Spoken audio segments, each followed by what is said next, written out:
మనిషివై పూసిన నుండే ఆడపిల్లపై ఆంక్షలు ఎన్నో చూసేదానిని చూడొద్దంటారు నవ్వే చోట నవ్వొద్దంటారు అటువంటి నే అన్ననుగాను చెల్లెమ్మా నీ చిన్ననాటి స్నేహితునమ్మా చెల్లెమ్మా అడవిలో నా నెమలివోలే చెల్లెమ్మా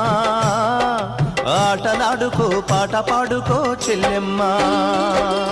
మల్లె తీగకు పందిరి ఓలే మస్క చీకటిలో వెన్నెల ఓలే చెల్లెమ్మా